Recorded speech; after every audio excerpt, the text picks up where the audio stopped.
협객행 김용원저 제12장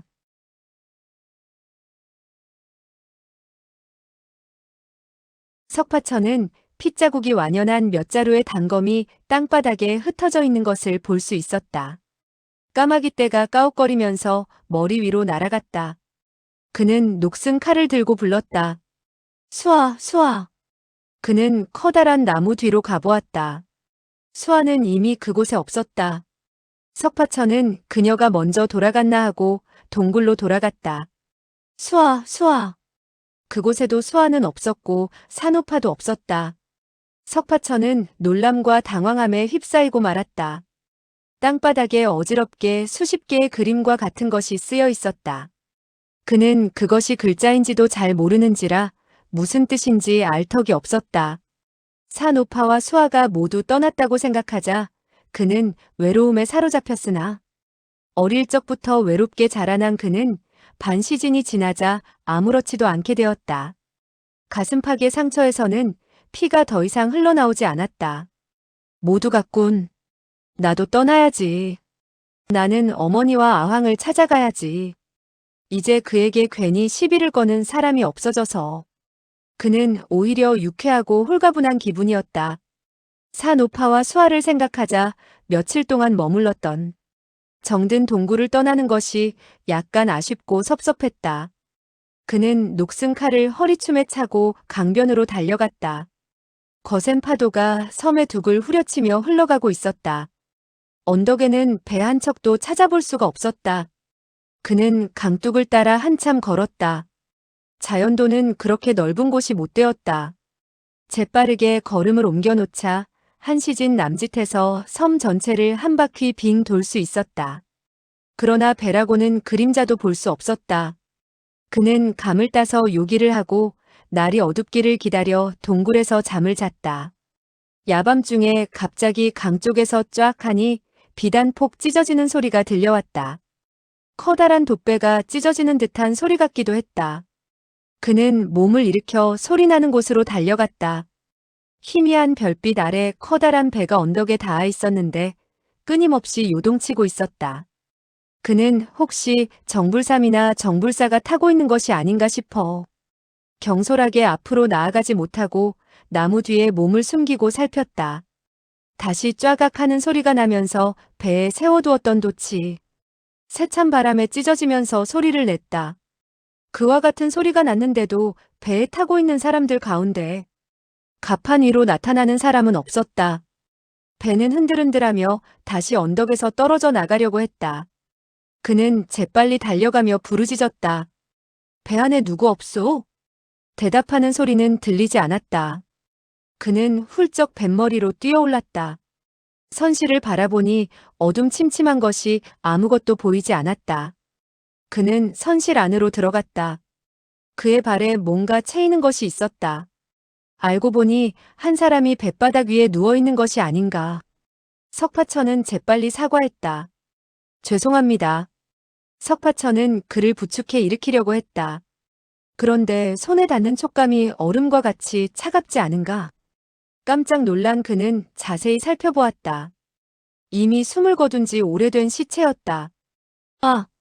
하고 소리를 내지르면서 손을 뒤로 움츠렸다.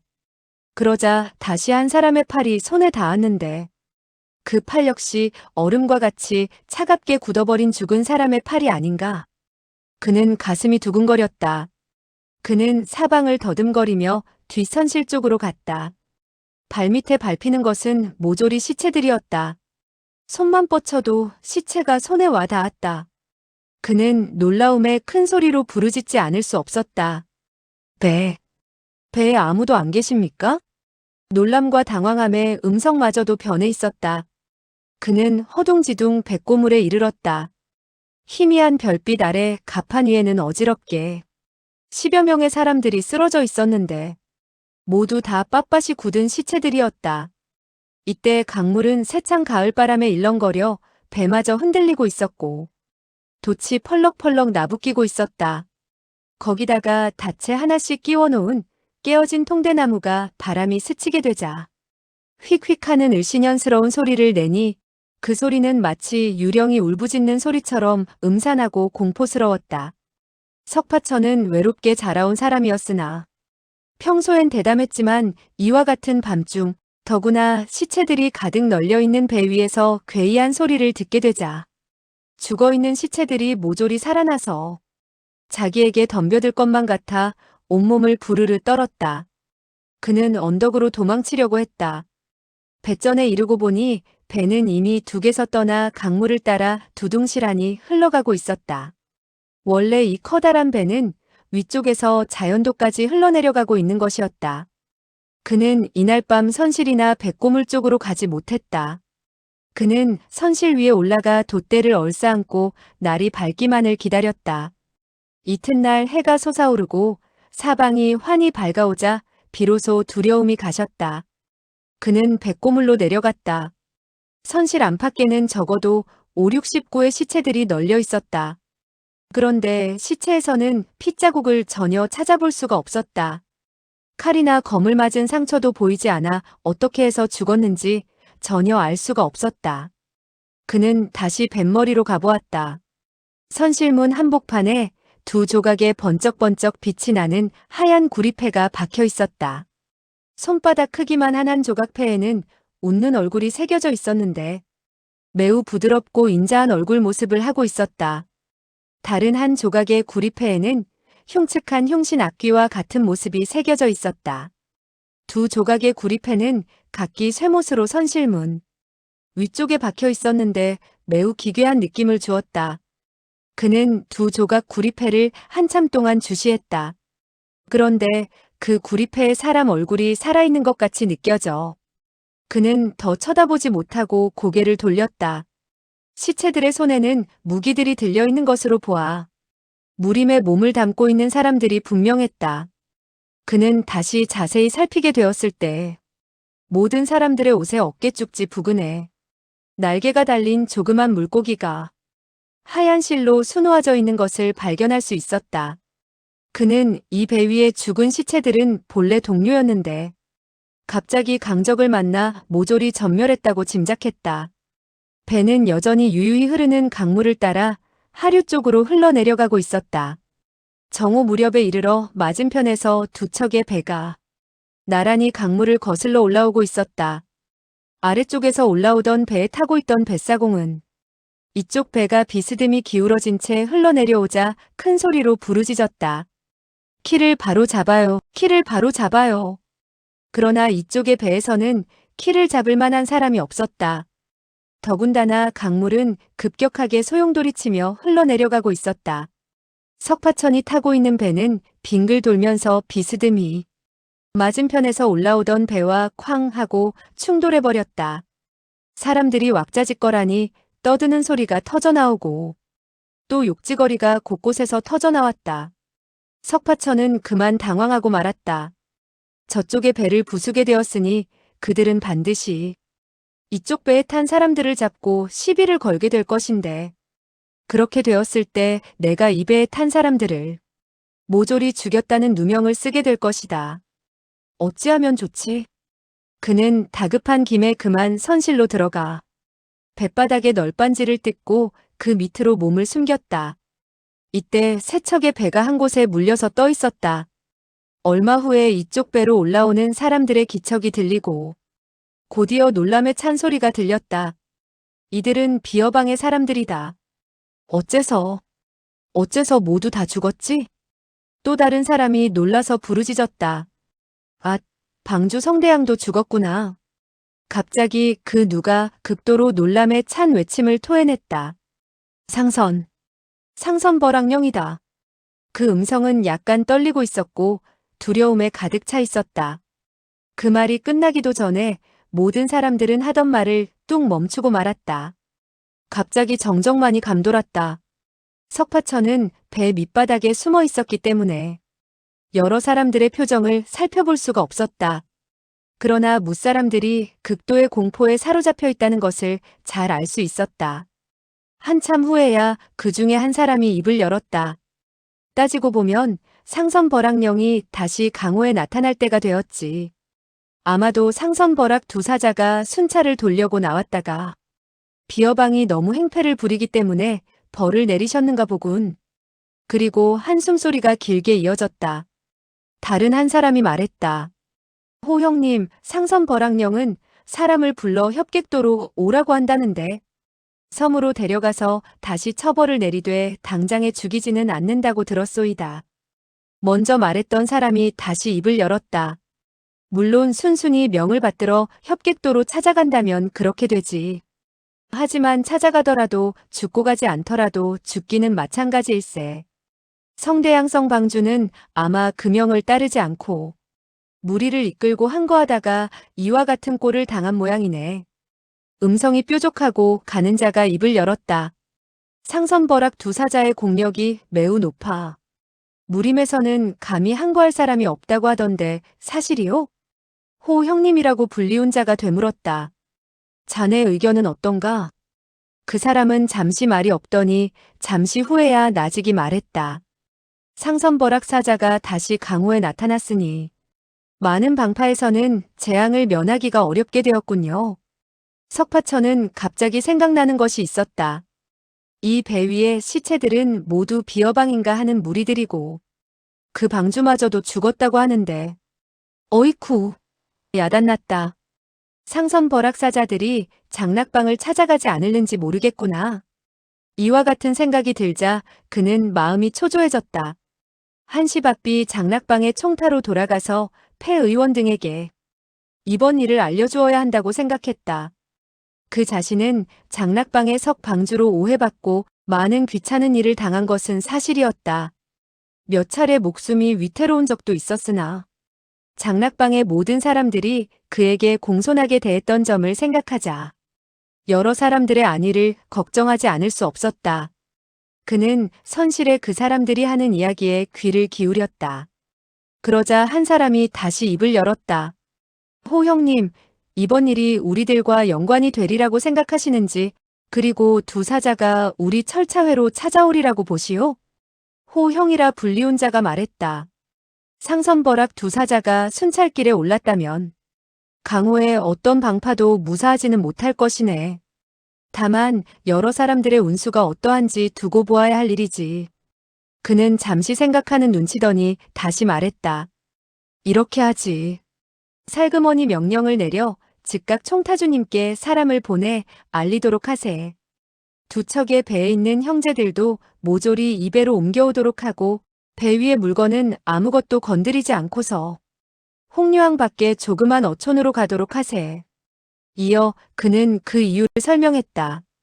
상선버락 두 사자가 이 배에 왔었으니 두 번 다시 나타날 리는 없을 것이네.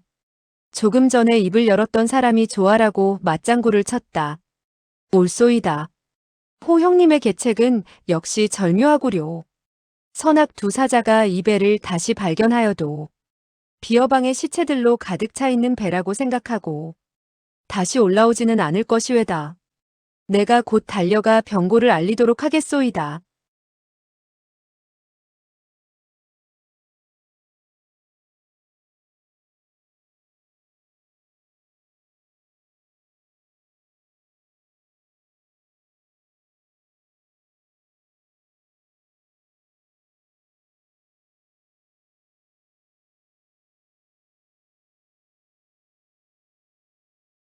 얼마 후에 많은 사람들이 이 배 위로 몰려들었다. 석파천은 배 밑바닥에 숨어 있노라니 자연히 여러 사람들의 수군거리는 소리를 모두 들을 수 있었다. 그들의 말투는 두려움으로 가득 차 있었으며 커다란 화가 금방 머리 위에 떨어질 것처럼 어쩔 줄을 몰라 하고 있었다. 한 사람이 말했다. 우리 철차회에서는 협객도에 죄를 지은 것도 없는데 상선버락 두 사자가 우리들을 찾아올 리가 있을까? 어떤 사람은 말했다. 비어방에서 협객도에 무슨 잘못을 저질렀을라고? 내가 보기에 강호에는 10년이나 20년마다 한 번씩 이와 같은 애겁이 일어나곤 하는데 아마 이번에도. 다른 한 사람이 그 말을 받았다. 이 형, 총타주가 만약 그 영을 받들어 협객도로 간다면 어떻게 되는 것이오? 이 형이라 불리운 자는 차갑게 코웃음 쳤다. 물론 가면 돌아올 수 없겠지.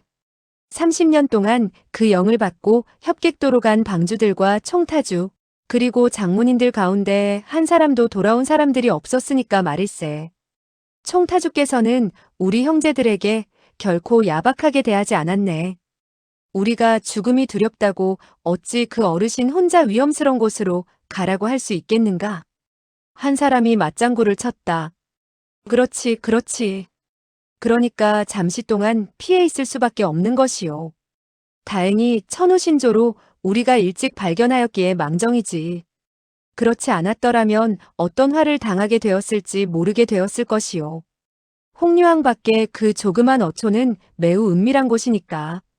모두들 숨어 있어도 선악 두 사자가 발견하기 힘들 것이요. 호형이라고 불리우는 사내가 입을 열었다. 과거 총타주가 그 어촌을 경영하게 된 것은 바로 오늘날과 같은 사태에 대비하기 위한 것이라네. 그야말로 난을 피하기 위한 세외도원이지. 굵직한 음성이 입을 열었다.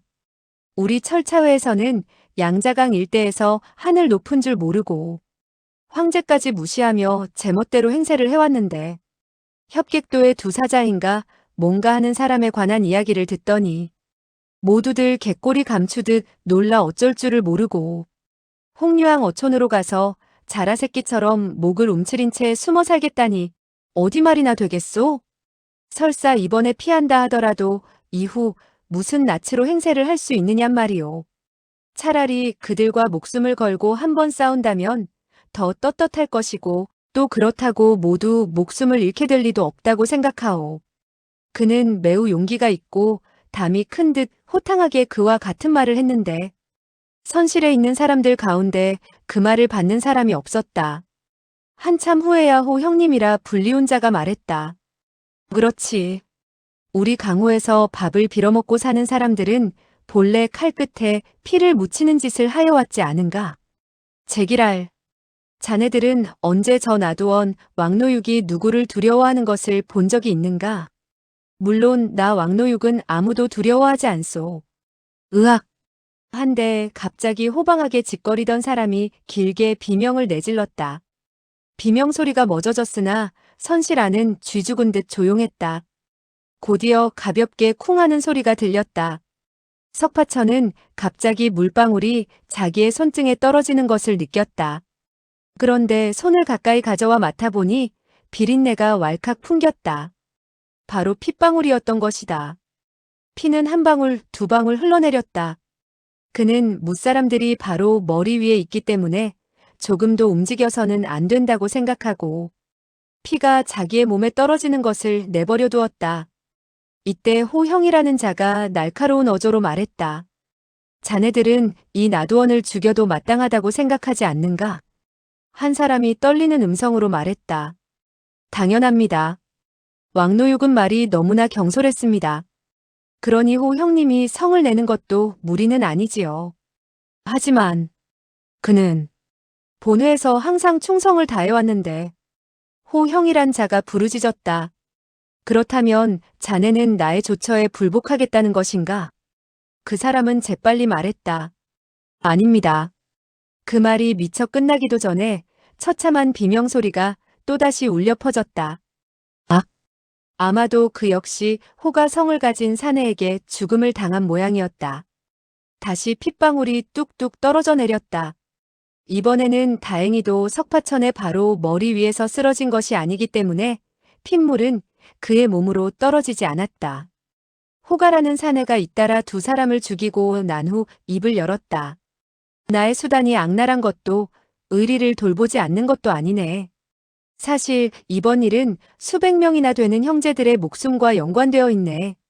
조금이라도 협객도의 상선벌악 두 사자의 비위에 거슬리게 되는 행동을 보이기만 하면 모든 사람들이 비어방의 친구들처럼 죽음을 당하게 될 것이네. 그는 잠시 여유를 두었다가 다시 말을 이어갔다. 나두원 왕노육은 스스로 잘난 채 큰 소리를 쳤네. 자기 자신의 목숨을 버리겠다는 것은 좋으나 총타주와 우리 모든 형제들이 함께 죽어야 할 필요가 어디에 있느냔 말일세.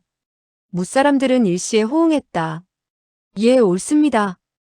호가라는 사내는 곧 명령을 내렸다. 죽고 싶지 않은 사람은 선실에서 얌전히 엎드려 있게. 그리고 송 형제, 자네는 키를 잡도록 하되 몸에 찢어진 돛배를 감아 다른 사람들이 자네를 발견할 수 없도록 하게. 석파천은 배 밑바닥에 숨어서 그들이 하는 소리에 귀를 기울이고 있었다. 선실에 있는 사람들은 조용히 침묵을 지켰다.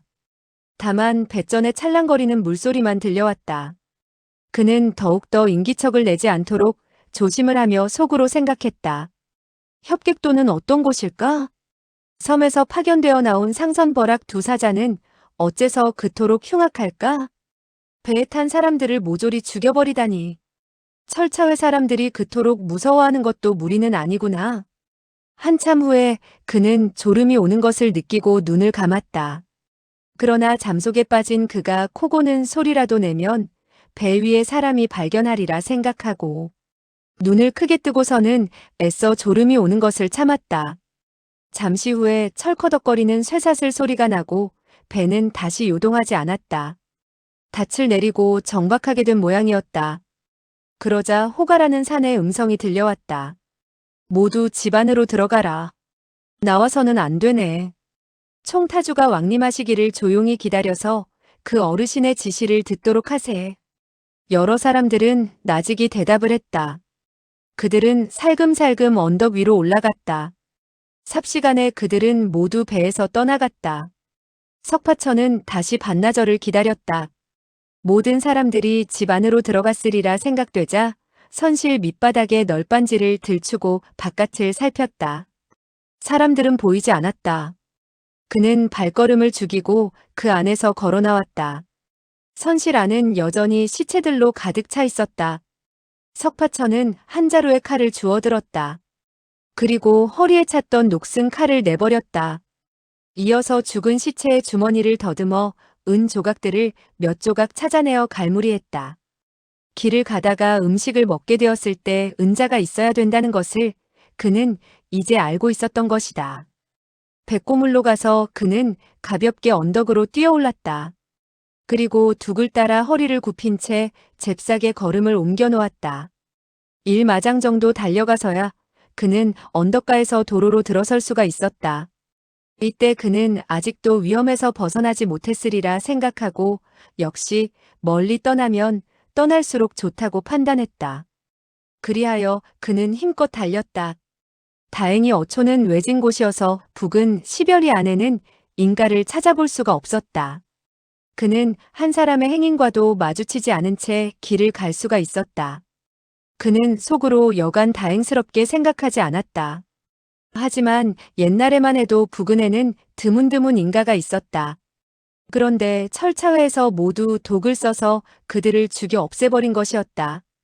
그리고 다른 사람들이 이사를 와서 살았지만 오래지 않아 철차회에서 풀어놓은 독에 중독되어 죽고 말았다.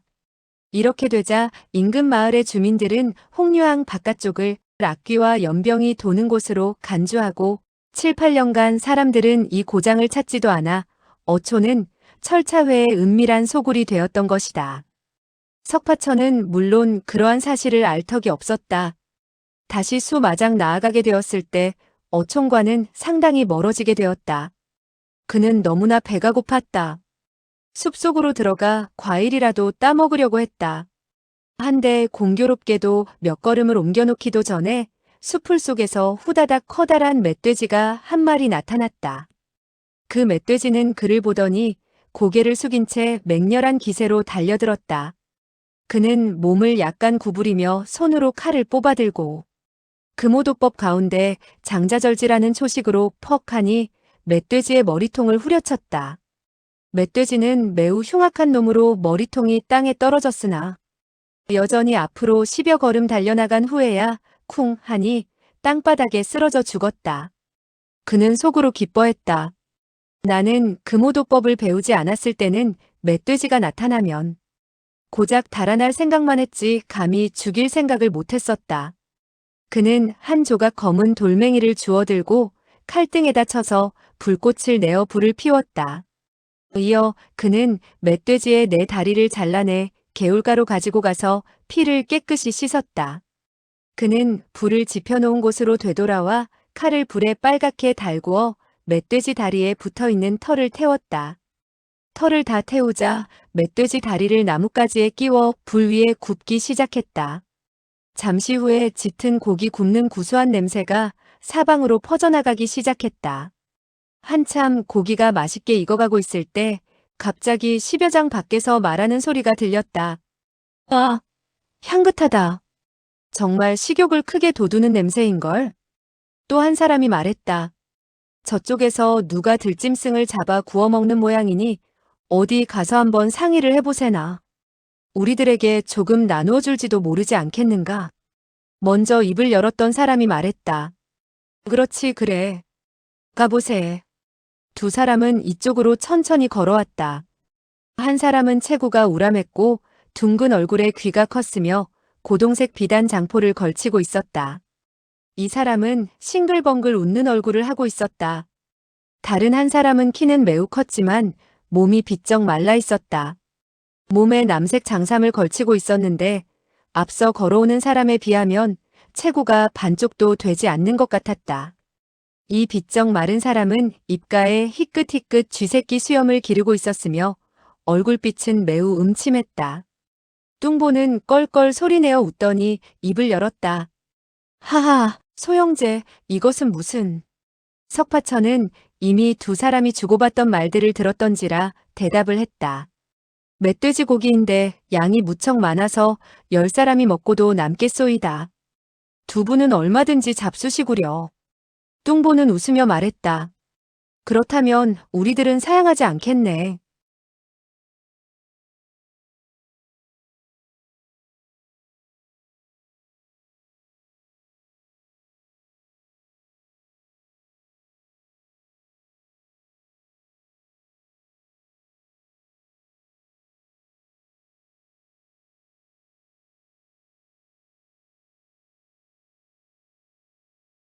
두 사람은 모닥불 옆에 앉았다. 불빛의 석파천의 옷차림은 매우 화려했으나 군데군데 헤어졌으며 구겨져 있을 뿐 아니라 핏방울까지 튄 것을 보고 두 사람은 얼굴에 의아한 빛을 띠었다. 그들은 곧 불 위에서 구워지고 있는 멧돼지 다리에 시선을 옮겼으며 그를 아랑곳하지 않았다. 멧돼지 다리에서 기름이 뚝뚝 모닥불 위로 떨어졌고 소나무 가지의 향기가 밴 멧돼지 다리 고기는 먹음직스러웠다. 아직 입에 넣어보지는 않았으나 맛이 좋을 것 같았다. 비쩍 마른 사내는 허리에서 남색의 호로병을 풀더니 병마개를 뽑고 호로병 안에 술을 한 모금 마셨다. 아, 술맛 한번 좋다.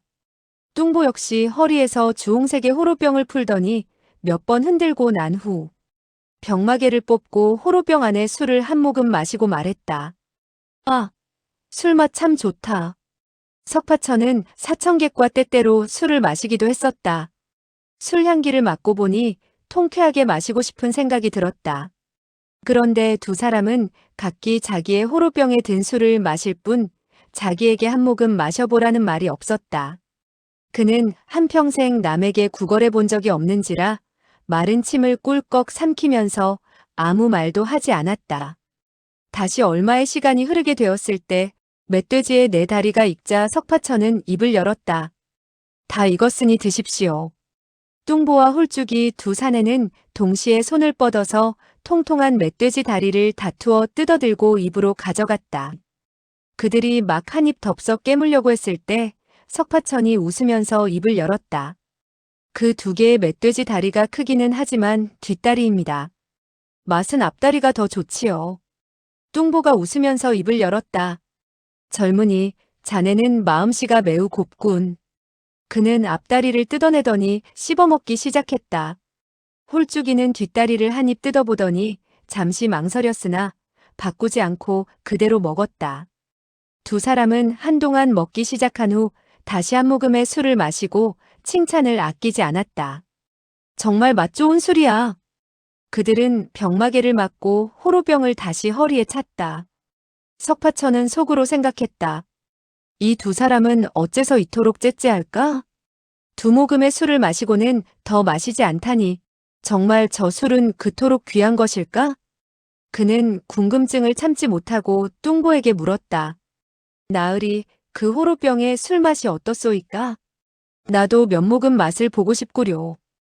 이 말은 술을 달라고 사정하는 것은 아니었지만 얻어먹겠다는 수작이 분명했다. 뚱보는 고개를 흔들었다. 안 돼, 안 돼. 이것은 술이 아니니 마실 수가 없다네. 우리들은 자네의 멧돼지 다리를 먹었으니 잠시 후에 예물을 드리겠네. 석파천은 웃으며 말했다. 거짓말하지 마십시오.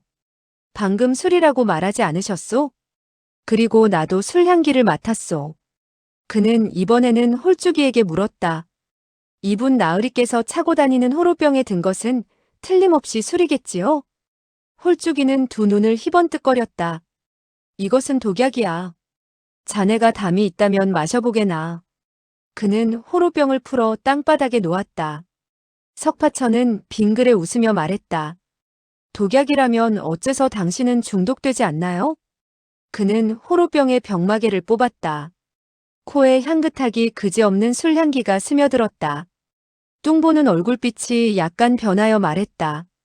아니, 우리가 왜 멀쩡한 사람들에게 거짓말을 하겠는가? 빨리 내려놓게.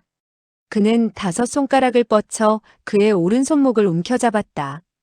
그의 손에 들린 호로병을 빼앗으려는 것이다. 그런데 그의 손가락이 석파천의 손목에 닿는 순간 갑자기 엄청난 힘이 되튀는 것을 느꼈다. 그의 손가락이 어느덧 석파천의 손목에서 튀어나가는 것이 아닌가. 그는 깜짝 놀라 탄성을 토했다. 알고 보니 우리가 잘못 보았군. 그렇다면 어디 한번 마셔보게나. 석파천은 호로병을 들고 꿀꺽하니 크게 한 모금을 들이켰다.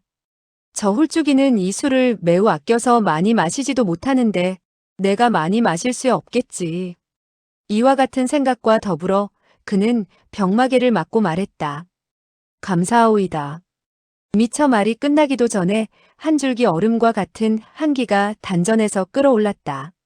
한기는 마치 한 조각 얼음으로 이루어진 줄기처럼 삽시간에 그의 온몸을 얼어붙일 듯이 퍼졌다. 그는 전신을 몇 번 부르르 떨었으며 이를 딱딱 마주치게 되었다. 정말 온몸이 떨려왔다. 그는 재빨리 내력을 돋우고 항거했다. 그제서야 그 얼음과 같은 한 줄기 차가운 기운이 점차 녹아났다. 그 기운이 녹게 되자 사지백해에 말할 수 없는 쾌적한 감이 찾아들었다. 조금도 한기를 느낄 수 없을 뿐 아니라 오히려 몸이 나른한 것이 두둥실 허공으로 떠오르는 것 같은 기분이었다. 그는 큰 소리로 칭찬을 했다. 정말 좋은 술이군요. 그는 참을 수 없어서 호로병을 들고 병마개를 뽑고서 다시 한 모금의 술을 들이켰다. 그리고 내력으로 그 얼음과 같이 차가운 한 줄기 기운을 녹이자 취기가 더욱 더해지면서 술기운의 의식마저 몽롱해졌다. 아, 정말 한 번도 마셔본 적이 없는 맛 좋은 술이군요. 그러나 애석하게도 이 술은 너무나 값비싼 것이라서 다 마시지 못하는 것이 유감인데요. 뚱보와 홀쭉이 두 사람은 똑같은 얼굴에 매우 의아한 표정을 지었다. 뚱보가 입을 열었다. 소형제, 정말 주량이 크다면 그 호로병의 술을 다 마셔도 상관이 없네. 석파천은 웃으면서 말했다. 정말인가요? 나으리께서 아까워하시지 않는다 하더라도 제가 미안해서 어떻게 그렇게 할 수 있겠습니까? 홀쭉이가 뚱보를 바라보며 냉랭히 말했다. 이분 나으리의 호로병에 든 독주는 맛이 더욱 좋지. 어디 시험해보지 않겠는가? 석파천은 뚱보를 바라보았다. 그 술을 맛볼 의도가 있음을 여실히 눈빛에 드러나 있었다. 뚱보는 한숨을 내쉬었다. 젊은 나이에 그와 같이 훌륭한 내공을 지니고 무단히 목숨을 잃어야 하다니 정말 애석한 노릇이군. 애석한 노릇이야. 그러면서 그는 붉은 호로병을 풀어서는 땅바닥에 놓았다. 석파천은 속으로 생각했다. 이 두 사람은 정말 농담하기를 좋아하는군. 정말 독주라면 그들은 왜 마셔? 이와 같은 생각을 하면서 그는 붉은 호로병을 들고 병마개를 뽑았다. 기이한 향기가 코에 스몄다. 그는 두 모금을 마셔보았다. 이번에는 한 뭉치의 뜨거운 불기운이 아래쪽에서 타오르기 시작하는 것 같았다. 그는 깜짝 놀라 큰 소리로 부르짖었다. 아! 그는 펄쩍 뛸 듯이 몸을 한번 훌쩍 일으켜 공력을 끌어올려서는 그 한 무더기 뜨거운 불길과 같은 기운을 꺼버렸다. 희야, 정말 대단히 독한 술이네요. 이상하게도 뱃속이 열기가 가시자 전신이 다시 상쾌하기 이를 데 없는 느낌에 휩싸이는 것이 아닌가. 뚱보는 의미심장하게 말했다. 자네는 내력이 그토록 강맹하니 이 두 호로병의 술을 일제히 마셔보면 어떨까? 석파천은 웃으며 말했다. 나 혼자서 마신다는 것은 있을 수 없는 일이외다. 우리 세 사람이 오늘 이렇게 만난 것도 인연이고 하니 서로 친구가 되어서 한 모금의 술을 마시고 한 조각의 고기를 집어먹어가면서 호로병에 술을 돌려 마신다면 더욱 재미있지 않겠습니까? 그는 뚱보에게 호로병을 건네주며 말했다. 나으리 먼저 드시구려. 뚱보는 웃으며 말했다. 소형제가 나의 주량을 시험해 보려고 하다니 목숨을 걸고서 대작을 하지 않을 수 없군. 그는 호로병을 받아 한 모금의 술을 마시고는 다시 그 호로병을 석파천에게 건네주었다. 자, 다시 마시게. 석파천은 다시 한 모금의 술을 마시고 호로병을 이번에는 비쩍 마른 사내에게 내밀었다. 이분 나으리께서도 한 모금 마셔보시구려. 비쩍 마른 사내는 얼굴빛이 변하여 말했다. 나는 나의 술을 마시겠네. 그는 남색 호로병을 들고 한 모금의 술을 마셨다. 그리고 그는 그 호로병을 쓱하니 석파천에게 내밀었다. 석파천은 서슴지 않고 그 호로병을 받아 크게 한 모금을 마셨다. 그런데 한 모금의 화끈한 술을 마시고 다시 얼음과 같이 차가운 술을 마시게 되자 차가운 기운과 뜨거운 기운이 서로 교차되는 것이 기분이 퍽이나 좋았다. 그리고 보니 뚱보와 홀쭉이 두 사내가 두 눈을 커다랗게 뜨고 자기를 바라보고 있지 않은가. 대뜸 그들의 뜻을 짐작한 그는 겸연쩍게 웃으며 입을 열었다. 미안합니다. 이번에 한 모금의 술은 너무 많이 마셨군요. 홀쭉이는 냉랭히 말했다. 자네가 호걸이 되고 싶다면 더욱더 많이 마시는 것이 좋지. 석파천은 웃으면서 말했다. 만약 이 술로써 흥을 돋우기에 모자란다면 우리들이 함께 저 고을 쪽으로 가서 술을 사 먹도록 하는 것이 어떻소이까? 나에게 은자도 있고 하니 한 항아리의 술을 사서 통쾌히 퍼마실 수 있을 것이외다. 하지만 이와 같은 맛 좋은 술은 아마 가게에서는 살 수가 없을 겁니다.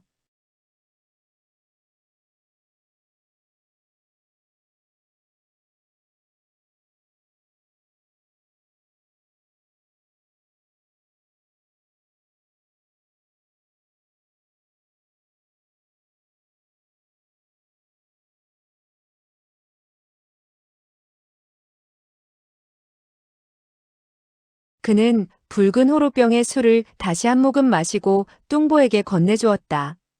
뚱보는 가부좌를 틀고 앉아서 암암리의 공력을 웅기하고서 다시 한 모금의 술을 마셨다. 석파천이 아무렇지도 않은 듯 꿀꺽꿀꺽 술을 들이켜는 것을 보고 뚱보는 더욱 놀라 마지 않았다. 뚱보와 홀쭉이는 서로의 얼굴을 쳐다보았으며 얼굴에 놀람과 의혹의 빛을 띠었다. 두 사람은 절정의 무공을 지닌 고수였다. 그들 두 사람이 연마한 무공은 그 성향에 있어서 완전히 정반대였다. 뚱보가 연마하는 무공은 강맹한 성질을 띠는 것이고 홀쭉이는 음유한 성질을 띠는 것이었다. 두 사람의 호로병에 담겨 있는 것은 내공을 돋우는 약주였다. 붉은 호로병에 담겨 있는 것은 창자를 화끈 달아오르게 하는 아주 독한 약주가 들어 있었는데 열화단을 그 독한 술에 넣어 녹여 만든 술이었다. 남색 호로병에는 차가운 기운을 띠고 있는 약주를 담고 있었는데 구구한을 타서 만든 술이었다. 열화단과 구구한에는 각기 적지 않은 영단과 묘약의 성분이 들어 있었다. 구구한에는 9,981종의 독초가 들어 있었고 열화단에는 동물의 종류는 비교적 적었으나 학정홍, 공작담 등의 극독이 들어 있었다. 이 약주를 만들기 위해 두 사람은 몇 해 동안 정성을 들여 약초를 채집했던 것이다. 약성이 너무나 맹렬해서 여느 사람들은 혓바닥에 몇 방울만 떨어뜨려도 목숨을 잃었다.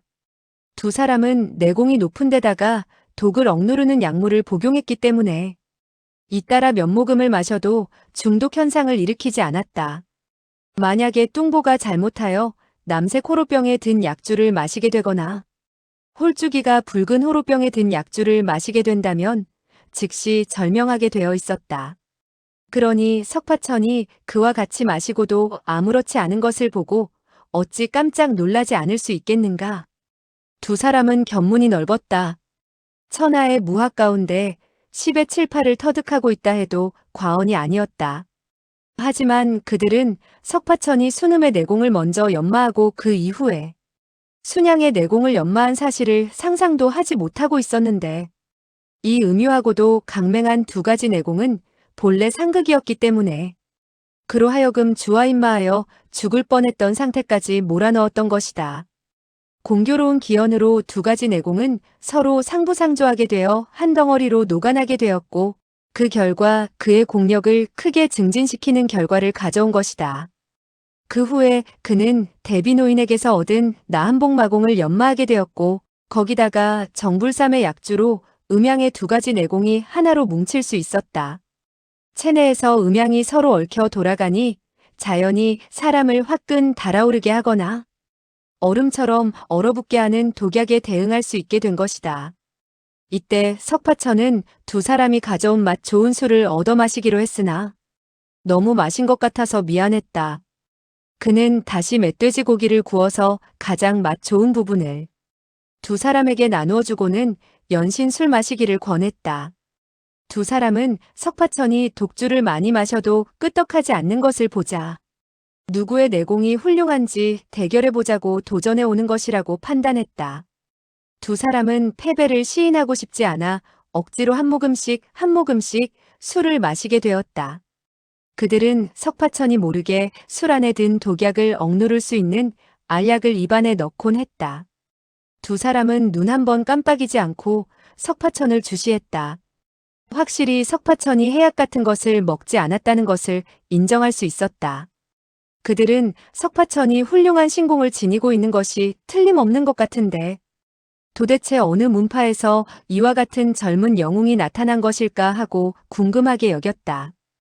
뚱보는 석파천이 한 모금의 술을 마시고 다시 붉은 호로병을 자기에게 내밀자 손으로 받고서 입을 열었다. 소영제 내력이 그토록 훌륭하다니 탐복했네. 그런데 소영제의 존성대명은 어떻게 되는가? 석파천은 눈살을 찌푸리며 말했다. 이는 정말 제가 가장 머리를 아파하는 일이외다.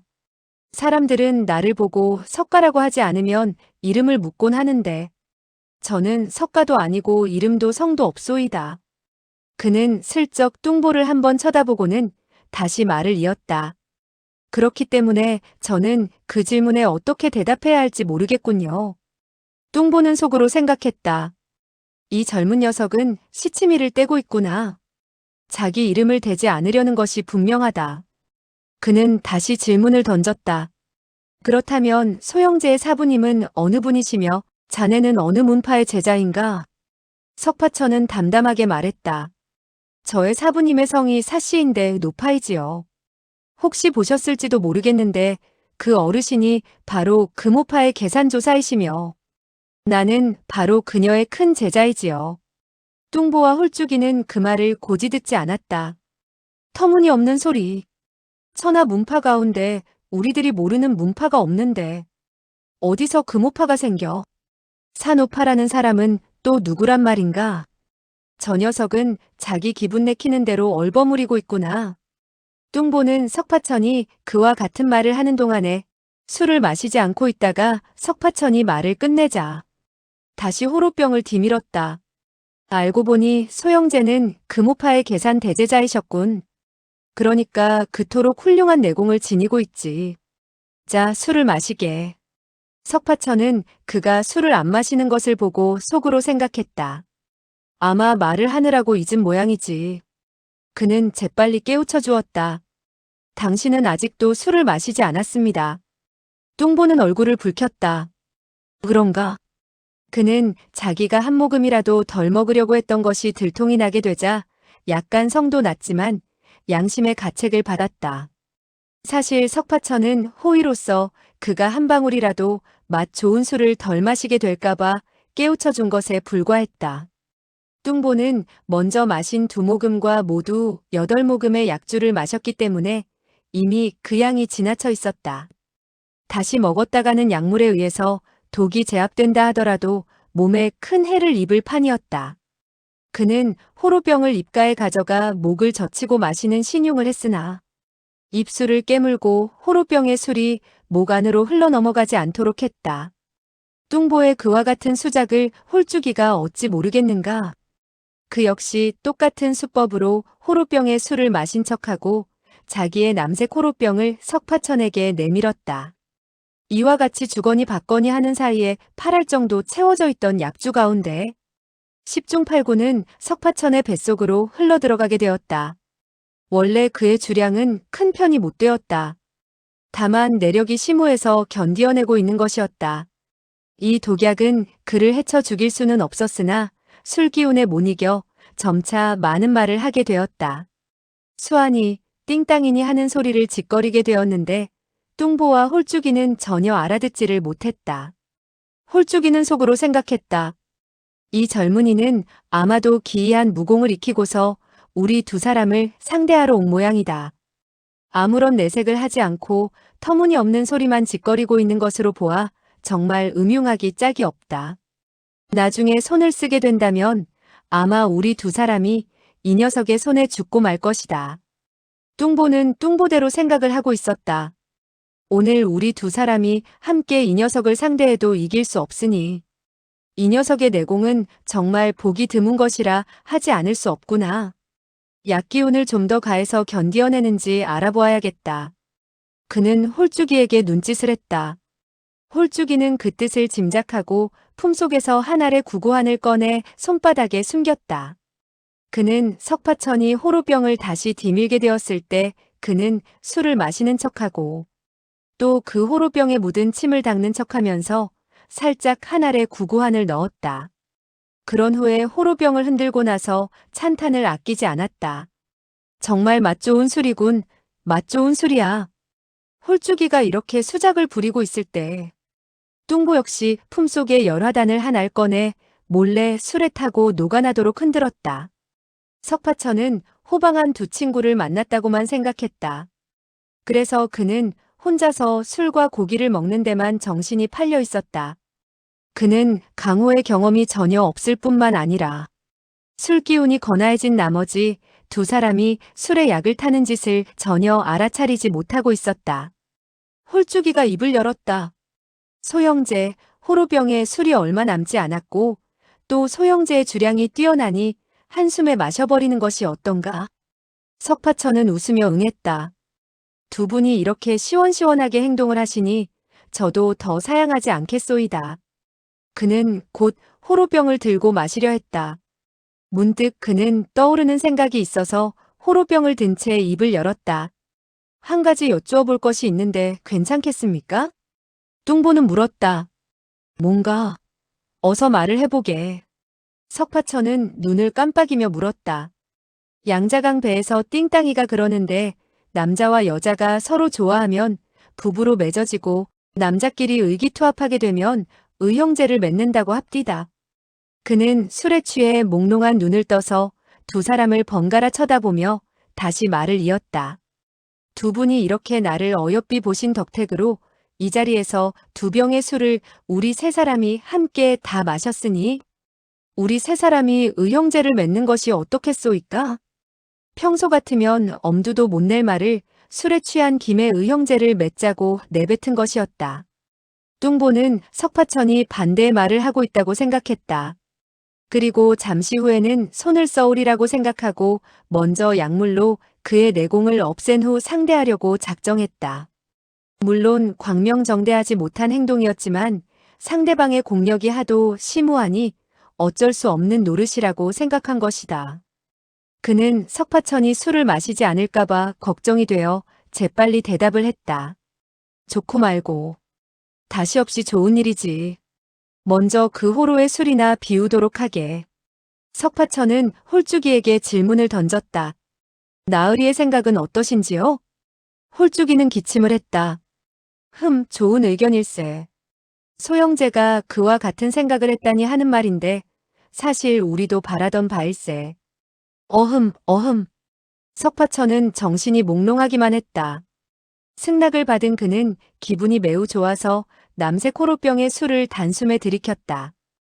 이번에는 마셔도 먼저 번처럼 그렇게 감당할 수 없을 정도로 춥지가 않았다. 뚱보는 손뼉을 치며 좋아했다. 훌륭한 주량이군. 정말 대단해. 자, 나의 호로병에도 두어 모금의 술이 남았으니 마저 마시게. 그리고 의형제를 맺자 말일세.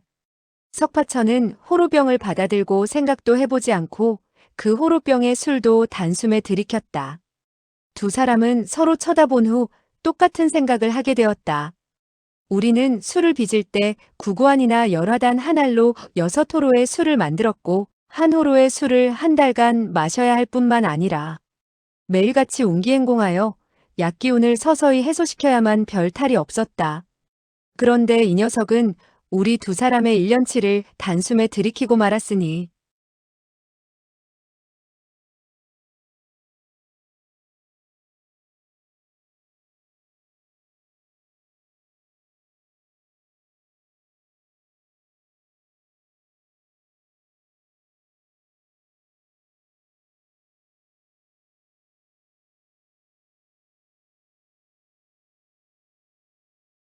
그들은 사람이라면 그럴 수 없다고 생각했다. 한 자리에 앉아서 1년치의 술을 다 마셨으니 아무리 내공이 고강하다 해도 어떻게 견디겠느냐고 그들은 생각했다. 아니나 다를까 석파천은 갑자기 큰 소리로 부르짖었다. 아이고, 배야. 야단났다. 굉장히 아파오는데. 그는 배를 얼싸안고 허리를 구부렸다. 뚱뚱이와 홀쭉이는 서로 쳐다보고 의미심장하게 웃었다. 뚱뚱이는 천연덕스럽게 웃으며 입을 열었다. 배가 아프다고. 멧돼지 고기를 너무 많이 먹어 체했나? 석파천은 고개를 가로저었다. 그게 아니외다. 아이고 야단났다. 그는 벌떡 일장이나 뛰어올랐다. 뚱뚱이와 홀쭉이도 동시에 몸을 일으켰다. 석파천이 죽기 직전에 사력을 다한 일격을 가해올 것이라고 판단한 것이다. 한데 뜻밖에도 석파천은 휙하니 한 그루 커다란 나무를 향해 일장을 후려치며 부르짖었다. 아이고, 배가 아파 죽겠다. 창자가 끊어지는 것 같아 내력을 돋우어 뱃속의 약물을 해소시키려고 했다. 그 구구안과 열화단의 독성은 엄청난 것이었다. 약기운이 퍼지기 시작하자 고통에 의해 까무러칠 지경이었다. 전신이 부들부들 떨려왔고 손과 발에 경련이 일었다. 너무나 극심한 고통에 그는 다시 왼손으로 일장을 들어 그 나무를 격타했다. 그리고 나니 복통이 좀 나은 것 같았다. 이번에는 오른손으로 다시 일장을 갈겼다. 그 커다란 나무가 마구 흔들거리며 나뭇잎이 우수수 떨어졌다. 석파천은 복통이 좀 나아진 것을 느꼈는데 그것도 잠시뿐. 이번에는 수많은 칼이 마구 뱃속을 후벼 파는 것 같았다. 그는 버럭버럭 악을 쓰며 손과 발을 닥치는 대로 휘둘렀다. 자연히 그 전에 배운 무공을 모조리 펼치게 되었다. 제대로 배우지도 못한 데다가 지금 창자가 찢어지는 듯한 아픔에 초식이고 뭐고 따질 겨를이 있을 턱이 없었다. 그저 후려치고 때리고 지랄 발광하듯 손발을 마구 휘저은 것이다. 하지만 손짓 발짓에 공력이 실려 있어 그 위력은 엄청난 것이었다. 차츰 그는 빨리 움직이고 있었다.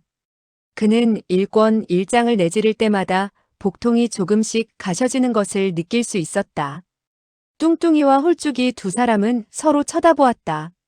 그리고 한 걸음 두 걸음 뒤로 물러섰다. 자기들이 갖고 다니던 술에 중독이 되어 죽게 되었을 때 공력이 흩어지는데 그때 그 고통이 이루 말할 수 없을 정도라서 누구나 미친 호랑이처럼 날뛰다가 자연히 죽을 힘을 다하여 옆에 사람에게 덤벼들게 마련이라는 것쯤은 그들이 이미 잘 알고 있는 사실이었다. 석파천같이 공력이 심우한 고수가 죽을 힘을 다해 덤벼든다면 자기들이 무슨 수로 감당하겠는가 하는 것이 그들의 생각이었다. 이때 석파천이 펼치는 무공이 어떻게 보면 설산파 무공 같고 어떻게 보면 정씨 집안의 무공 같기도 해서 아리송하게 느껴졌다. 그들의 무공으로는 석파천의 그와 같은 초식은 전혀 눈에도 차지 않는 것이었다. 그러나 그의 손과 발에 실린 기운이 엄청난 것은 인정하지 않을 수 없었다. 그들은 서로 미소를 교환했다. 석파천의 내력이 심오하기는 하나 무공은 보잘것없다는 사실을 새삼 깨닫게 된 것이다. 구구한과 열화단의 독에 죽지 않는다 하더라도 자기네의 적수가 될 수 없다는 것과 조금 전에는 너무 과대평가했다는 것을 알게 되었다. 이제는 자기네들이 쓴 구구한과 열화단 그리고 술이 아까울 지경이었다. 원래 음양이 상반된 맹렬한 약기운이 한데 모임으로써 중화작용을 일으킨 것이다. 석파천이 연마한 주된 무공은 나한복마공이었다.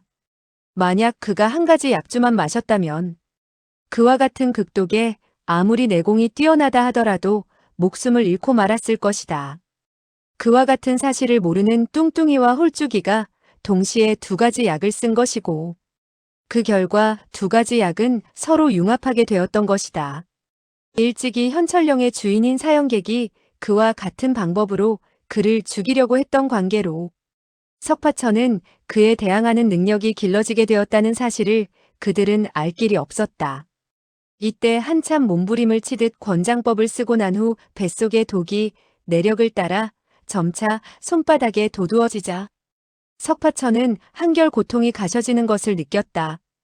복통도 점차 가라앉았다. 이윽고 뱃속의 독기운이 모조리 빠져나가게 되자 복통은 완전히 가라앉았다. 그는 휘청거리며 모닥불이 있는 곳으로 되돌아와서 웃으며 입을 열었다. 아, 조금 전에는 창자가 다 끊어지는 줄 알았소이다. 정말 혼이 났어요. 뚱뚱이와 홀쭉이는 속으로 깜짝 놀라지 않을 수 없었다. 이 녀석의 내공은 정말 불가사의한 경지에 이르렀구나. 이와 같은 감탄을 하면서 뚱뚱이는 넌지시 그에게 물었다. 이제 배는 아프지 않은가?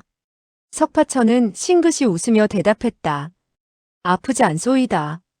그는 돼지고기를 한 점 집어들었다. 이미 숫덩이가 다 된 고기였다.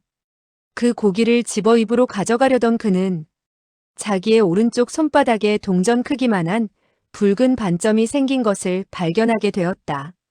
그 붉은 반점 가장자리에는 무수한 파란 점이 돋아나 있지 않은가? 석파천은 그만 탄성을 발했다. 이게 뭐지? 왼손을 보니 왼손도 마찬가지가 아닌가. 내공으로 극독을 손바닥에 모으게 된 사실을 그는 모르고 있었다. 그는 내력을 운용하여 독을 몸 밖으로 제거할 줄 모르기 때문에 모조리 손바닥에 모인 것이었다. 뚱뚱이와 홀쭉이는 그와 같은 사실을 알고 다시 한번 마음을 놓을 수 있었다. 내력을 제대로 운용할 줄 모르니 더 두려워할 것은 없다.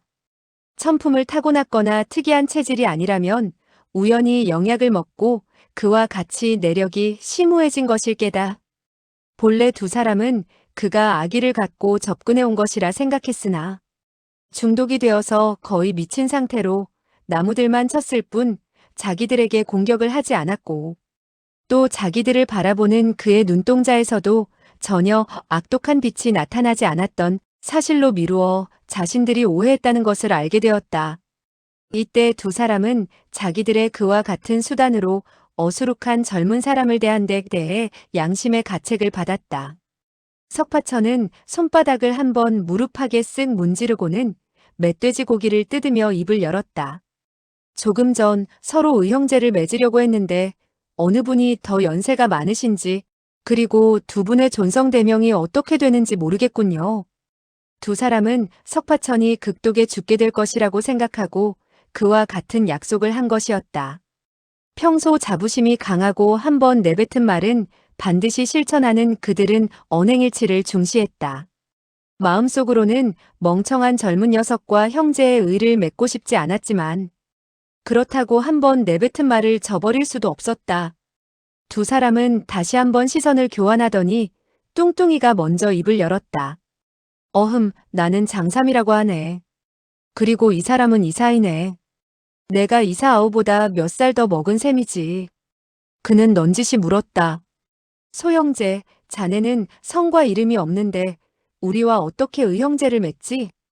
석파천은 아무렇지 않은 듯 말했다. 나의 본래 이름은 좋지 않아요. 그러니 나의 사부가 새로 지어준 이름인 사옥도라고 부르는 것이 좋겠구려. 뚱뚱이는 웃으며 말했다. 그럼 우리는 이제 형제의 의를 맺어야지. 그는 한쪽 무릎을 꿇고 낭낭히 외쳤다. 장삼은 이사와 사옥도와 더불어 오늘 이 자리에서 형제의 의를 맺게 된 것을 하늘에 알리는 바이며 이후로는 고락을 함께할 것을 맹세합니다. 이어 그는 더욱 큰 소리로 부르짖었다. 만약 이를 어기게 되었을 때 장삼은 이 멧돼지처럼 다른 사람에게 죽음을 당해 구워질 것을 맹세합니다. 하하, 장삼이란 물론 가명에 지나지 않았다. 그리고 나라고 한 번도 칭하지 않는 것을 보면 그가 얼마나 성의가 없는지를 알 수 있는 것이었다. 홀쭉이 역시 한쪽 무릎을 꿇고 맹세를 했다. 이사는 장삼과 사옥도라는 두 분과 오늘 형제의 의를 맺는 바 같은 날에 태어나지 않았지만 같은 날에 죽기를 바랍니다. 이 맹세를 어기면 육시를 당하거나 화살의 고슴도치와 같은 꼴이 되어 죽게 될 것입니다. 흐흐흐. 하지만 전혀 강호의 경험이 없는 석파천은 그들을 조금도 의심하지 않았다. 그는 홀쭉이의 뒤를 이어 하늘에 맹세했다. 나는 장삼과 이사 두 형님과 더불어 형제의 의를 맺는 바입니다. 좋은 술과 고기가 있을 때 두 분 형님이 먼저 드시도록 하고 그 누가 두 분 형님을 해치려고 한다면 제가 먼저 그들을 맞겠소이다. 그는 더욱 언성을 높여 낭낭히 외쳤다. 제가 만약 이 말을 어긴다면 방금 겪은 복통을 매일 겪게 해주십시오. 뚱뚱이와 홀쭉이는 너무나 진실에 찬 그의 어조에 다시 한번 부끄러움을 느꼈다. 그들은 곧 몸을 일으키더니 뚱뚱이가 입을 열었다. 셋째, 우리 두 사람은 볼 일이 있어 먼저 가봐야겠네. 여기서 그만 헤어져야겠구먼. 석파천은 어리둥절하여 물었다. 방금 두 분 형님은 고락을 같이 하자고 하지 않았소이까? 나도 할 일이 없으니 같이 가겠소이다. 뚱보 장삼은 웃으며 입을 열었다. 하하, 우리는 손님을 접대하려는 것일세. 같이 가보았자 아무 재미도 없네. 그러니 자네는 가지 말게나. 그는 걸음을 옮겨 놓았다. 홀쭉이 이사 역시 장삼의 뒤를 급히 따랐다. 석파천은 여지껏 친구라고 가져본 적이 없었다. 오늘 이렇게 두 분 형님을 모시게 되었으니 기쁜 그 마음은 형언할 수 없을 정도였다. 그들이 떠나가는 것을 보자 여간 섭섭하지 않아 그들의 뒤를 따르며 말했다. 그렇다면 저만큼 두 분 형님을 바래다 드리지요. 조금이라도 같이 있게. 이어 그는 한숨을 쉬며 다시 말을 이었다. 언제 다시 만나 조금 전처럼 술을 마시고 고기를 먹게 될지 모르겠구려. 홀쭉이 이사는 음침한 얼굴로 그를 거들떠보지도 않았다. 뚱보 장삼은 시큰둥한 어조로 말했다. 아우, 자네의 사부가 자네에게 사옥도라는 이름을 지어주었다며? 그럼 자네의 사부가 그 이름을 지어주기 전에는 어떤 이름을 지니고 있었지? 우리가 이미 금난지교를 맺었으니 우리 두 형님에게 속일 필요는 없지 않은가? 석파천은 해벌쭉 웃으며 말했다. 형님들을 속이려는 게 아니고 그 이름은 정말 듣기가 거북합니다. 저의 어머님은 저를 계잡종이라고 불렀습니다. 장삼은 하하 웃으며 말했다. 으하하, 계잡종, 계잡종이라. 그 이름은 정말 너무너무 웃기는구나.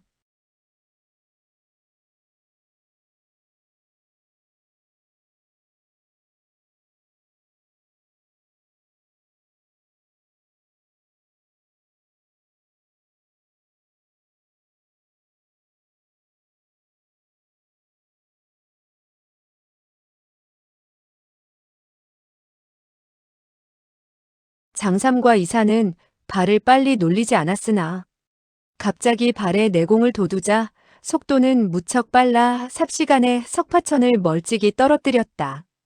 그는 즉시 달려갔다. 세 사람은 일렬로 서서 달려갔다. 장삼과 이사는 이 귀찮은 녀석을 떼어버리기 위해 힘을 다했으나 석파천은 그들의 뒤를 잘도 따라붙었다. 갑자기 석파천이 감탄하여 말했다. 두 분 형님은 정말 무공이 훌륭하시군요. 힘도 안 들이고 이렇게 빨리 달리시니 말입니다. 저는 쫓아가느라고 개고생을 하고 있습니다. 사실 겉으로 보면 장삼과 이사는 가볍게 발걸음을 옮겨놓는 것 같았고 석파천은 내 활개를 치며 죽어라고 쫓아가는 것처럼 보였다. 장삼과 이사는 석파천이 달려가면서도 말을 할 수 있고 또 숨을 조금도 가빠하지 않는 것을 보자 석파천의 훌륭한 내공에 내심 놀라지 않을 수 없었다. 한참 달려가게 되었을 때 석파천은 앞선 두 사람이 바로 자기가 왔던 길로 되돌아가고 있다는 것을 발견했다. 그러니까 바로 철차회의 무리들이 숨어있는 어촌으로 가고 있다는 것이었다. 점차 그 어촌에 가까워지자 그는 큰 소리로 말했다. 두 분 형님, 앞쪽은 위험이 도사리고 있어서 더 나아가면 안 됩니다. 쓸데없이 목숨을 잃기보다 길을 돌아가는 것이 좋을 듯 하오이다. 장삼과 이사는 걸음을 멈추고 고개를 돌렸다. 이사가 궁금한 듯 물었다. 어째서 앞쪽이 위험하다는 것인가? 석파천 역시 걸음을 멈추고 대답했다. 이 길로 가면 홍류항 밖에 조그만 어촌인데 많은 흉악한 사내들이 있습니다. 그들은 자기네들이 발견될 것을 꺼려 낯선 사람을 발견하면 죽이려고 할 것입니다. 이사는 싸늘한 얼굴로 물었다. 자네가 그와 같은 사실을 어떻게 알고 있지? 석파천은 시체가 가득한 배에 오르게 되고 철차회 사람들이 의논하던 말을 엿듣게 된 사실 등을 이야기했다. 이사는 아무렇지 않은 듯 말했다. 그들이 어촌에 숨어 있는 것은 상선벌하게 두 사자를 두려워해서 그런 것이지 우리와 아무런 상관이 없는데 왜 우리들을 죽이려고 하겠는가? 석파천은 손을 내저었다. 아니지요. 그 사람들은 지극히 흉악한 자들이라 걸핏하면 사람을 죽이지요. 그는 자기의 옷을 가리켰다. 이 옷에 묻은 피도 자기 편 사람이 소식을 누설시키게 될까봐 둘이나 죽였을 때 나의 옷에 묻은 것이오이다. 이사는 아무렇지도 않은 듯 말했다. 그렇게 무섭다면 자네는 우리를 따라오지 않으면 될 것이 아니겠는가? 그는 다시 걸음을 재촉했다. 석파천은 급히 말했다. 두 분 형님은 역시 가지 않는 것이 좋을 듯 하오이다.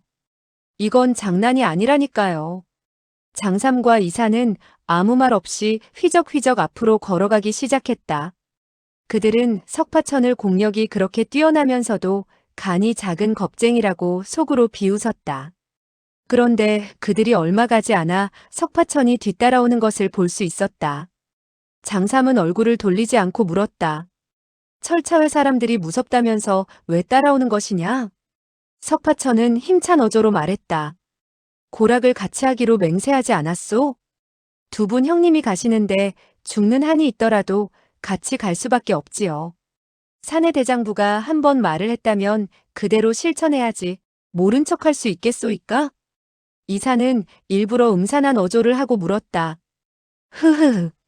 철차회의 사내들이 수십 자루의 철차로 일제히 찔러온다면 자네는 그야말로 고슴도치와 같은 모양으로 죽고 말걸. 그래도 두렵지 않단 말인가. 석파천은 배에서 두 사람이 죽음을 당할 때 지르던 비명소리가 뇌리에 떠올라 자기도 모르게 몸을 부르르 떨었다. 더구나 지금 그 어촌에는 1,200명이나 되는 사람들이 도사리고 있는지라 두 의형의 무공이 아무리 뛰어나다 하더라도 자기들 세 사람으로서는 적수가 될 수 없을 것 같았다. 이사는 그의 안색이 변하는 것을 보고 냉소했다. 우리 두 사람은 기꺼이 죽을 각오가 되어 있다네. 자네 한 사람 더 죽어준다고 해서 우리에게 도움이 될 게 없으니 자네는 그만 돌아가게. 그는 약간 누그러진 어조로 다시 말했다. 이번에 우리들이 죽지 않는다면 10년 후에는 다시 만나게 될 걸세. 석파천은 손을 흔들었다. 제가 두 분 형님에게 조금이라도 도움이 된다면 좋지 않겠소이까? 그는 눈을 깜빡이며 다시 말을 이었다. 많은 사람을 당해내지 못할 때 도망을 친다면 반드시 죽는다고는 볼 수 없지요. 이사는 눈살을 찌푸렸다. 진다고 해서 도망을 친다면 어찌 영웅호걸이라 할 수 있겠는가? 자네는 역시 우리와 함께 가서 우리의 얼굴에 먹칠을 할 생각은 하지 않는 것이 좋아. 석파천은 의연히 말했다. 좋소이다. 저는 도망치지 않겠소이다. 장삼과 이사는 그를 도저히 떨쳐버릴 수 없는 것을 알고는 서로 쳐다보며 고소하지 않을 수 없었다. 재빨리 걸음을 옮기며 두 사람은 똑같이 생각했다. 이 멍청이 같은 녀석은 의리는 깊군. 의리를 위해 위험을 무릅쓰고 동행하겠다니 무림에서 명성을 떨친 영웅호걸보다 나으면 낫지 못하진 않구나. 얼마 후 세 사람은 어촌에 도달했다. 석파천은 시체를 가득 실은 그 배가 이미 보이지 않고 사람이라고는 전혀 찾아볼 수 없이 조용한 것을 보고 걸음을 옮겨놓을 적마다 가슴이 쿵쿵 내려앉았다. 이미 안색이 창백해진 그는 혼자 중얼거리듯 말했다. 그들이 이미 숨어버렸으니 우리들은 그들의 눈에 띄지 않게 되었군. 오히려 잘된 셈이다. 이때 장삼과 이사는 주위를 한번 살펴보더니 한 초가집 앞으로 다가갔다. 판자문을 열고 곧장 안으로 들어가더니 아궁이 옆에 섰다. 사방을 돌아보며 잠시 생각해보더니 물이 잔뜩 들어있는 커다란 독을 한쪽으로 옮겼다. 그러자 그곳에 무쇠로 만든 고리가 나타났다. 이사는 철고리를 잡고 쳐들었다. 텅하는 소리와 더불어 철판이 들어 올려지고 커다란 구덩이가 나타났다. 독 밑은 바로 지하 땅굴의 입구였던 것이다. 장삼과 이사는 차례로 그 구멍 안으로 뛰어들었다. 석파천은 정말 희한한 일이라고 생각했다. 그러나 그는 철차회라는 흉악한 무리들이 이곳에 숨어 있는 것이라 생각하고 의형들을 만류했다. 두 분 형님, 역시 안으로 들어가지 않는 것이 나을 듯 하오이다. 그 말이 미처 끝나기도 전에 두 사람은 이미 보이지 않았다. 석파천은 두려움을 무릅쓰고 그 안으로 뛰어들지 않을 수 없었다. 구멍으로 뛰어내리자 바로 통로가 나타났다. 저만치 장삼과 이사가 더듬거리며 나아가는 모습이 보였다. 석파천은 허둥지둥 그들의 뒤를 따라 더듬거리며 앞으로 나갔다. 이때였다. 그게 누구냐? 말소리와 함께 세찬 바람을 일으키며 두 자루의 날이 시퍼런 철차가 장삼을 찔러왔다. 장삼이 두 손을 휘둘러 철차를 후려치자 세찬 내력이 철차의 자루를 타고 흘러 두 사람에게 커다란 충격을 안겨주었다.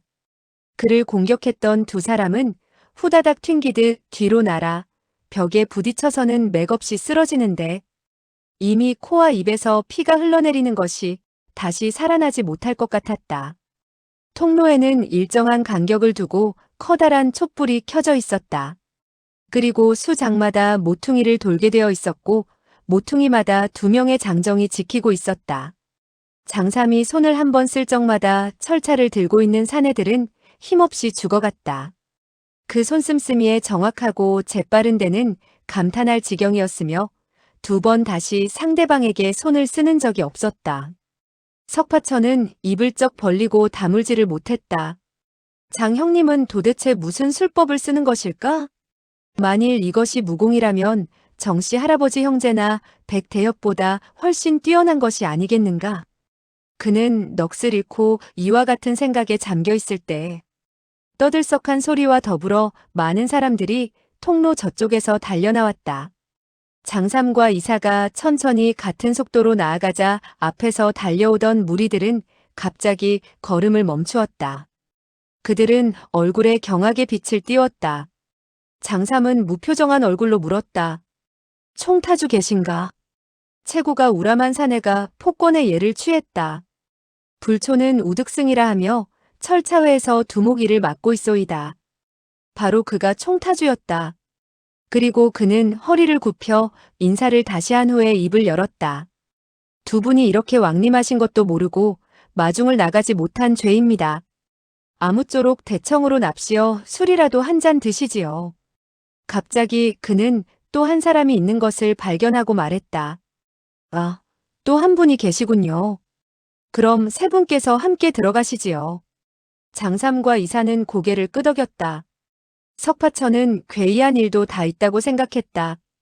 장삼이 이미 많은 사람들을 죽였으니 결코 좋아서 청하는 것은 아닐 것이라고 판단했으며 자꾸만 몸이 떨리는 것을 금할 수 없었다. 두 형님이 아무렇지 않게 그들과 말을 주고받는데 도망을 칠 수도 없는 노릇이라 그는 여전히 염치불구하고 따라 들어가지 않을 수 없었다. 철차회에 총 타주는 공손이 앞장을 서서 안내를 했다. 통로에는 철차회의 무리들이 줄지어 서 있었으며 하나같이 철차를 손에 들고 있었다. 더군다나 철차의 뾰족한 날에서는 싸늘한 광채가 연신 번득이고 있었다. 장삼과 이사는 아무렇지 않은 듯 그들 무리들을 한번 쳐다보지 않고 따라 들어갔다. 석파천은 오금이 저리는 것을 무릅쓰고 그들을 따라 들어가지 않을 수 없었다. 한번 모퉁이를 돌게 되자 앞이 환해졌다. 이미 대청에 도달한 것이었다. 벽에 무수한 횃불이 꽂혀 있어서 주위를 대낮과 같이 밝혀주고 있었다. 사방에는 철차를 든 무리들이 서 있었다.